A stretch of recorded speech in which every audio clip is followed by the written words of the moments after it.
가난은 마치 진흙탕 같습니다. 한 번 빠지고 나면 헤쳐나오기가 쉽지 않은 진흙탕. 이재윤 씨는 그 진흙탕에서 벗어나기 위해 평생을 발버둥쳐 왔습니다. 지금 혼자 생활을 하시는 건가요? 네. 20만 원 월세방살이. 일을 못 하니까 이제 계획적인 수업은 없고 정부에서 이제 기초생활 수급자니까 제가 정부에서 보조해주는 한 70만 원 정도씩. 그는 독립운동가의 후손입니다. 이성영 장군 할아버지, 건기호 할머니, 이성아 시인 작은 할아버지. 대구 출신의 독립운동가 이상정 장군. 독립을 하려면은 힘이 있어야 된다. 무기나 화약류부터 이런 거를 독립군한테 제공을 많이 했다고 들었어요. 그 많다던 집안의 재산은 독립운동에 다 쓰였고 후손들에겐 가난이 남겨졌습니다. 민족 해방을 위해 삶을 내던졌던 수많은 독립운동가들. 그들이 이뤄낸 세상에서 살아가는 우리는 독립운동가들에 대해 얼마나 알고 있을까요? 결국은 친일을 했던 사람들이 그 당시에 숙청이 되지 않고 청산이 되지 않고 대한민국 사회의 지도 세력으로 이어져 오게 됩니다. 이러자고 아버님들께서 구자환 감독은 우리 현대사의 쓰라린 기억을 영화로 만들고 있습니다. 독립운동이 죄가 되는 나라도 있습니까? 해방 이후에도 친일파들에 의해 독립운동가들이 탄압을 받았던 나라. 단죄하지 못한 역사, 그 기억과 마주합니다.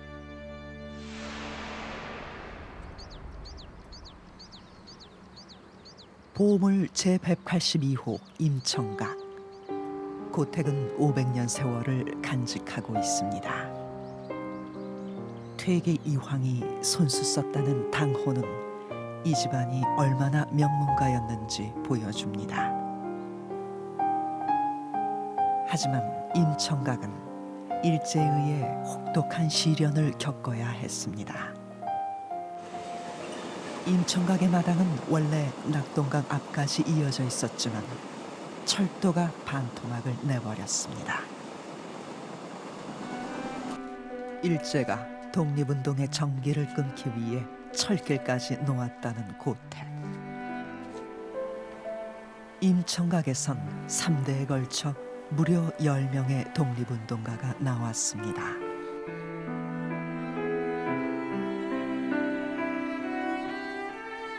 그 선봉에는 석주 이상용 선생이 있었습니다.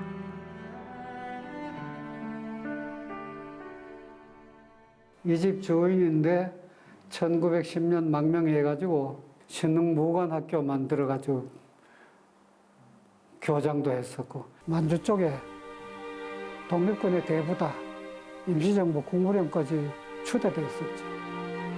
하지만 독립운동을 하면 3대가 망한다는 말처럼 이 집안의 후손들은 온갖 고초를 겪어야 했습니다. 이상용 선생의 외아들은 자결했습니다. 해방 후에도 순환은 계속됐습니다. 이상용 선생의 증손자 6형제 가운데 4명은 젊어서 죽었고 2명은 고아원을 전전했습니다. 고아원에 들어갈 때는 16살 때 식생활도 해결되고 학교도 해결되고 이러니까 보내본 거죠. 해방 후에도 마음을 졸이며 살아왔습니다. 친일 잔재라는 거는 해방 후에 오히려 일제 시합보다 더 힘이 셌어요. 그러니까 친일 문제가 얘기하고는 친일 문제만 꺼냈다 한 사람들 정치인도 전부 다 빨갱이로 몰렸어요. 나라 팔아먹은 거는 이걸 척결 못하면 그 다음에 뒤가 전부 다 얽히고 설켜가 법이 없어져 버려요. 세 번째 영화를 준비 중인 구자환 감독. 친일파와 독립운동가에 대한 이야기를 담아내고 싶었습니다. 자신이 가졌던 그 수많은 재산들을 독립운동하는 과정에서 거의 소진을 했었거든요. 그 하나의 헌신으로 내 후대까지 고통이 계속 이어진다면 과연 독립운동을 할 수 있는 사람들이 얼마나 될까?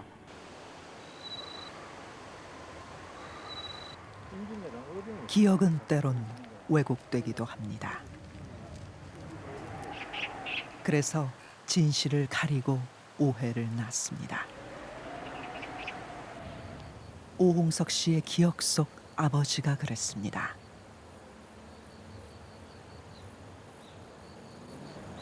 무책임하고 무능력한 아버지에 대해서 그런 원망이 있었는데, 그런데 아버지 일기장을 갖다 보고 나서 역지사지로 생각을 해보니까 아버지에 대한 원망, 오해 많이 풀렸죠. 네. 독립운동가였던 아버지. 그가 남긴 일기장, 비망록에는 젊은 날의 진실들이 기록되어 있습니다. 독립운동가가 되고 말았다. 소위 운동한다고 막대한 금액을 허비하고 전 재산이 왔다 갔다 하였다. 해방되던 날은 이 세상에서 나 혼자만치 좋아하는 사람은 없었을 것이다. 독립운동으로 막대한 재산을 사용했고 가세는 기울었습니다. 아버지께 여쭙고 싶죠. 만약 그때 그 시절이 돌아온다면 아버지는 독립운동에 이렇게 참여를 하시겠는가? 그렇게 쯤에는 아버님께서는 어떤 말씀을 하실까요? 아버지는 아마 하셨으리라 봅니다. 네.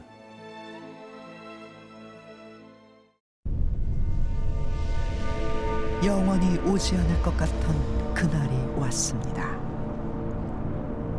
해방을 만끽한 시간도 잠시. 일본이 물러난 한반도 땅엔 미군이 들어섭니다. 메가더 미 육군 태평양 사령관이 발표한 포고 제1호. 일본 치하에서 일을 하던 친일 조선인들은 그대로의 위치에 남아 업무를 수행하라는 내용입니다. 이것은 특히 경찰 임용에서 두드러졌습니다. 46년 군정 경찰 간부 비율을 보면 사실상 일본의 관료 제도가 그대로임을 알 수 있습니다. 미국은 분단된 한반도의 남쪽만이라도 반공국가를 세우겠다는 입장이었고, 누가 미국의 이익을 위해서 봉사할 것인가를 찾았는데, 일본을 위해서 복무했던 사람들은 미국을 위해서 오히려 더 잘 복무할 수 있다. 왜냐하면 일본보다 더 힘이 세고 일본보다 더 많은 것을 줄 수 있기 때문이었죠. 친일파들 같은 경우, 일제시대의 친일파들 같은 경우에는 일본 사람들 쫓아다니면서 일본 사람들이 흘린 떡고물을 주워 먹었다면, 미국은 친일파들에게 떡판 자체를 맡겨버린 겁니다. 현재 대구에 단 2명 생존해 있는 독립운동가 중 한 명인 장병하 애국지사. 그는 14살 때 조선 독립회복연구단에 들어가 항일 독립운동을 계획했습니다. 언젠가 해방이 될 것이다. 그랬을 때 우리가 어떻게 해야 되느냐 하는 거, 이걸 연구해보자. 그래서 이제 조선 독립회복연구단 하는 게 만들어졌어요. 만들어져서 이제 여기 참여하게 됐습니다. 어차피 죽을 바에는 일본놈 총알바디가 되지 말고 나라 위해서 싸우다가 죽자.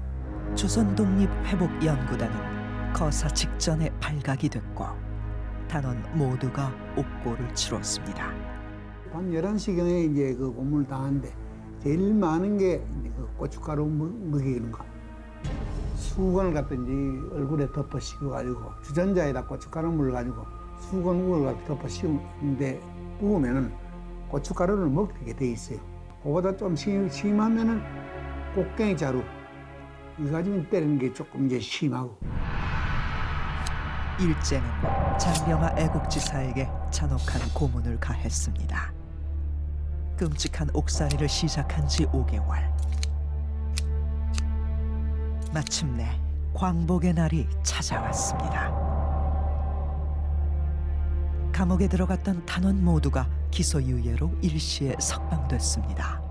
우리가 소위 이제 흔히 이야기하듯이 세상이 거꾸로 뒤집어지는 그런 상황이 발생했는데 해방이 되고 이제 나오니 우리가 나와가지고 이제 환영회를 하는데 우리를 치조했던 고등계 형사 이대욱 하는 사람이 평복을 해가지고 우리 있는데 우리 환영식 하는데 거기 와가지고 무릎을 꿇고 사죄를 합디다. 그대로 이제 나와줬는데 해방되고 얼마 있어 이래 보니까 그 당시에 일본 경찰로 근무했던 순경, 경부, 경부보 이런 사람들이 전부 다 등용이 되고 또 내무행정에 있던 사람들 맨 그 자리에 다 들어가 보고 그래가지고 일제시대 때 행세하던 사람들이 그 자리에 다 차지했더라 이게. 친일, 부역자 처벌에 대한 국민들의 요구는 점점 커져만 갔습니다. 결국 수세에 몰린 이승만 대통령은 반민법에 서명하고 법률 제3호로 공포합니다. 반민법은 한일 합병을 비롯 주권 침해, 조약의 조인 모의한 자에게 사형 또는 무기징역과 재산 몰수, 일제의 고등경찰로서 독립운동가와 가족을 살상한 자에게는 사형 등을 규정했습니다.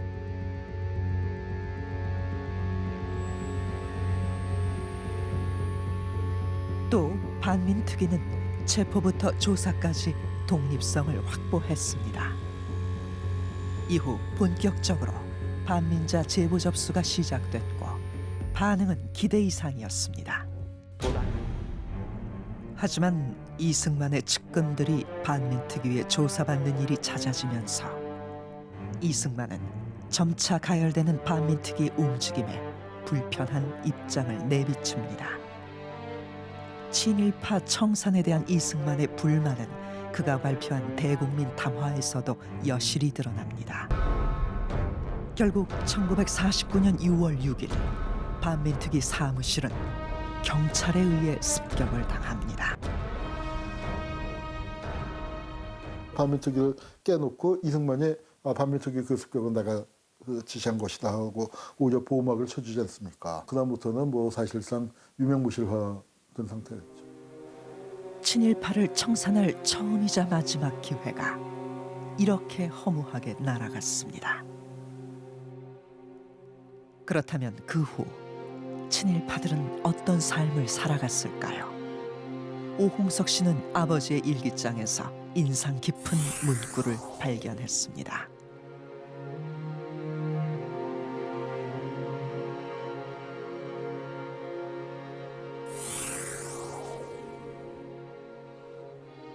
악독했던 일제경찰 서영출에 대한 기록이었습니다.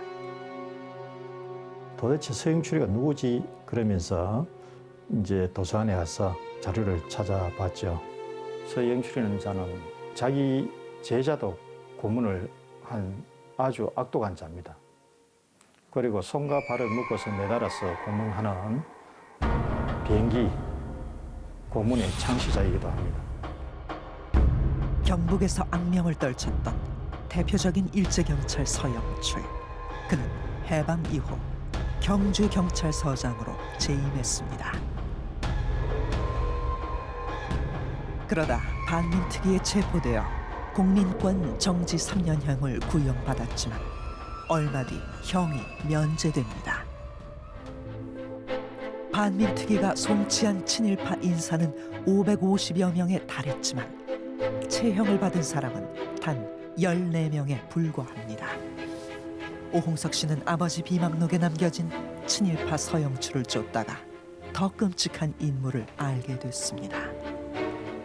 무법천지 시대 희대의 악인 이효부.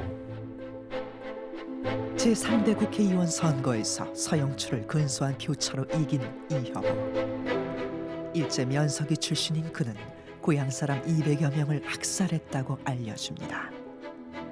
온 가족을 몰살하는 겁니다. 아마 후환이 두려워서 그렇게 했겠죠. 경주에서 민간인 학살 유족회 활동을 하고 있는 김하정 씨도 이협우에게 가족을 잃었습니다. 김 씨 일가족 4세대 22명, 소 씨 일가족 8명, 이거를 산 사람이 협조한다, 뺄링이 협조한다 하는 걸 구실로 제가 총살시켜 버렸어요.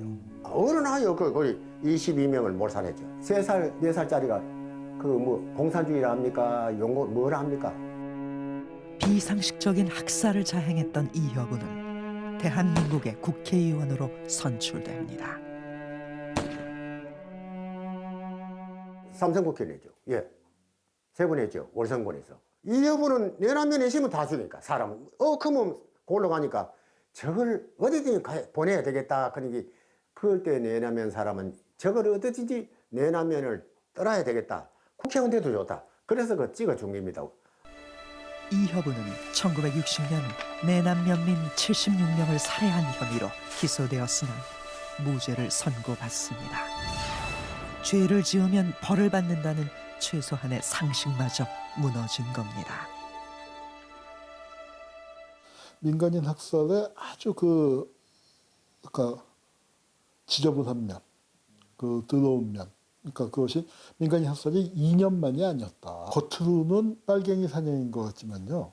사실은 이권과 재산 문제도 많이 걸린 겁니다. 이쁜 딸이 있어도 안 되고요. 그 부인의 얼굴이 이뻐도 그게 학살당하기 쉬운 겁니다. 이협우만큼이나 잔악했던 악인이 또 있습니다. 야만스럽고 비밀스러운 전쟁. 한국에서의 전쟁이고 이게 김정은 부대에서 이제 빨치산 부상자를 생포해가는 그 장면. 저희가 타이거 하고 자칭해서 이제 백두산 호랑이라고 이제 했었던 거죠. 경북 경산에서 태어난 김종환. 일본 군 출신인 그는 해방 이후 장교로 복무했습니다. 그리고 무수히 많은 민간인들을 학살합니다. 구자환 감독은 김종환에 대해 누구보다 잘 알고 있다는 사람을 만납니다. 영화를 찍으면서 이제 저랑 비슷한 이름을 가진 감독이 있는데요. 그동안에 좀 많이 만나고 싶었는데 오늘 울산 기회에 만날 수 있는 기회가 있어서 지금 만나러 가는 중입니다. 김종환의 손자라는 구본환 감독. 그는 김종환을 주인공으로 영화를 만들었습니다. 그 작품을 만들어야 되겠다라고 생각하게 된 이제 그 계기 같은 것들은 이제 이모 할아버지 때문에 그렇게 된 건가요? 예, 항상 어떤 자랑거리? 우리 가문이 옛날에 좀 끝발 날리던 집안이었다. 그리고 이제 저도 정말 철 없던 아주 어렸던 시절에는 막 친구들한테 자랑하고 다니고. 아주 엄한 사람이라서 백두산 호랑이라는 유명한 별명이 있던 이모 할아버지는 옛날에 대통령 최측근이었을 만큼 아주 높은 자리에 있었다고 했다. 그래서 우리 집도 정말 잘 살았다고 아버지는 자랑스럽게 말하곤 했다. 일본군 출신인 김종환 대위는 미군 보고서에 짐승 같은 인간이었다고 특별히 기록될 만큼 잔인했다. 나는 정말 깜짝 놀랐지만 분명히 내가 가족들에게 자랑스럽게 들어왔던 이모 할아버지 백두산 호랑이 김종환이었다. 가족에 의해 왜곡되어 전해진 이모 할아버지의 진실. 그 기억과 마주 서기 위해 목격자를 만났고 증언을 기록했습니다. 여수에서 어떤 할아버지를 되게 물어물어 되게 오랫동안 찾아다녔는데 자기 뭐 외숙모 외삼촌 막 해가지고 이렇게 일렬로 세워가지고 총알 한 발로 이렇게 뚫고 지나가게 해가지고 한꺼번에 죽이고 막 그랬다고 그러더라고요. 진실을 알게 되니까 되게 충격이 컸고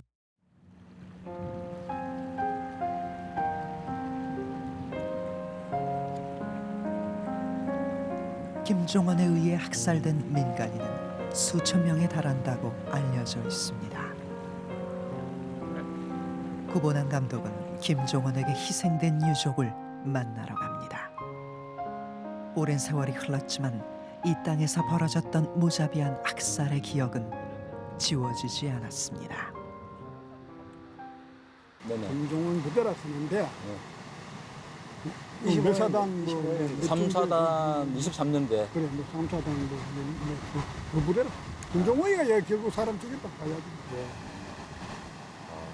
그때 그러면은 여기서 돌아가신 분들은 몇 분 정도? 300명에서 400명 사이가 가요. 이념이 뭔지도 몰랐던 평범한 마을 사람들이 골짜기에 끌려가 죽임을 당했습니다. 여기서 군인지 경찰인지 개처럼 총을 쏘대는데 못하고 다분 들어갔어요. 진짜 수고해 나갔는데 그리고 경찰들이 할 때는 그 발견을 우리 잡아놨는데 왜 누가 와가지고 이제 실제로 수고해 가려고 그래노. 그래서 계속 사기하고 막. 그 당시에 그 아버님의 시신 상태는 어땠습니까? 진사는 말 못하죠 뭐. 피바다가 되고 뭐 신체 부어가지고 냄새도 나고 뭐. 말 못했죠 뭐. 죄 없는 사람 가가 죽였으니 얼마나 원망스럽습니까? 그 자손들은 그래도 똥똥거리고 잘 살 거 아닙니까? 저희들만 뭐 피해보고 이렇지. 그게 얼마나 억울합니까? 그때 유족들에게서 들은 김종원의 만행은 상상했던 것보다도 훨씬 더 참혹했습니다. 너무 착잡하고요. 그리고 좋은 의미에서 예민해지는 것 같아요. 아직 뭔가 더 할 일이 남아있겠구나라는 생각이 들게 하네요. 유족들은 여전히 그날의 기억을 짊어진 채 살아갑니다. 이들의 분하고 억울한 마음은 잘못된 역사를 단죄하는 것만이 풀 수 있을 겁니다. 그 부대에 김정원이라는 그분이 학살했다 하니까 그 말만 들어도 지금 자꾸 갈수록 치가 떨리죠. 멀쩡한 사람을 갖다가 그만큼 갖다가 해놓고 자기네들을 그거 하니까. 내무부 최국장입니다. 그 사람이 자기 그거를 김종원이가요. 여기는 몸소 실직 겪었으니까 그 얼마나 그 분하시겠습니까? 사실 이제 옆에 있는 이 친구가 김정은의 그 인척되는 사람이거든요. 정확히는 이제 김정은이 이 사람의 이모 할아버지 되는 사람입니다. 그래서 이제 이 친구가 그게 너무 부끄럽고 저도 사실 오늘 되게 떨리는데 예, 그렇겠지요. 굉장히 그런 것도 모르고. 네, 가족을 좀 대표해서 제가 사죄드리겠습니다. 기분이 좀 풀어주셨어요. 조금이라도. 뭐 태어나지도 안 하고 후손인데 무슨 죄가 있겠습니까? 우리들은 하고 여기서 내가 좀 해야 될 일, 사죄라든지 다시 이렇게 영덕으로 오게끔 하는 거는 어떤 회원의 힘이 있는 것 같고 그 유족분들의 어떤 원한 아니면 어떤 정신적인 힘 때문에 내가 오게 된 것 같다. 한국이 초기에 그러니까 반민특위를 비롯한 친일파 청산을 제대로 했다면, 그리고 재헌국회에서 전범에 대한 처리를 제대로 했다면 김정은 같은 인물이 나올 수도 없는 거죠. 그리고 그런 학살이 저질러질 수도 없는 것이었고, 그리고 전쟁이라는 어떤 측면에서 봤을 때 무자비하게 무법적으로 그렇게 학살을 할 수 있는 계기도 되지는 않았을 것이다. 해방 이후 제대로 단죄하지 못했던 역사는 또 다른 비극의 씨앗이 되었습니다. 학살을 당했던 사람들 중에서 과거에 독립운동 경력을 가진 사람들이 굉장히 많았어요. 항일 독립운동가들이 오히려 청산되어야 할 친일파들에 의해서 학살되는 사례가 굉장히 많습니다. 친일파가 가장 흉악한 죄악은 무엇이냐? 저는 해방 이후에 저질렀다고 생각해요. 일본 놈들이 물러간 이 땅에서 자기들이 살아남기 위해서 분단을 유지하고 그리고 통일을 받았었던, 그리고 민족 독립을 받았었던 독립운동했던 사람들을 싸그리 잡아 죽인 거. 독립운동가들을 밀고 하고 고문하고 체포하고 학살한 사람들이 사실은 국가 권력의 알갱이를 장악을 해버린 거죠. 그러고 오히려 그 친일파 민족 반역자를 처단해야 한다고 주장을 하던 민족적 양심을 가진 세력을 거꾸로 청산해버린 겁니다.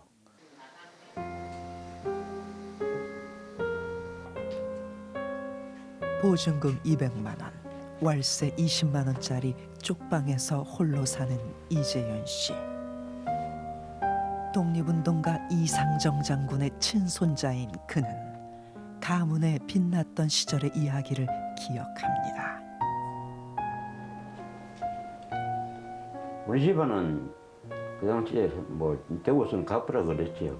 뭐 만석군 옛날에 만석군 가고 뭐 했는데 우리 독립운동 하다 하면 뭐 그냥 합니까? 돈이 있어야 하지. 그래 그러면 재산 다 팔아가지고 가가 뭐 또 했을 거고.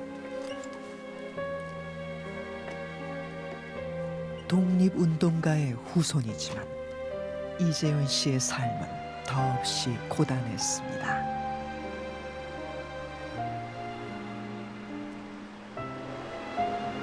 만약 할아버지가 독립운동을 하지 않았더라면 그의 현재는 달라졌을까요?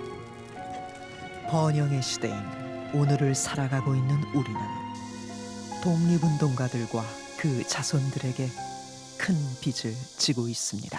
그래, 나라를 찾기 위해 가지고 자기 한번 헌신했다는 그런 생각을 하면 자랑스럽지. 단죄하지 못한 역사를 마주보고 바로 잡는 것, 그것은 우리가 해야 할 일입니다.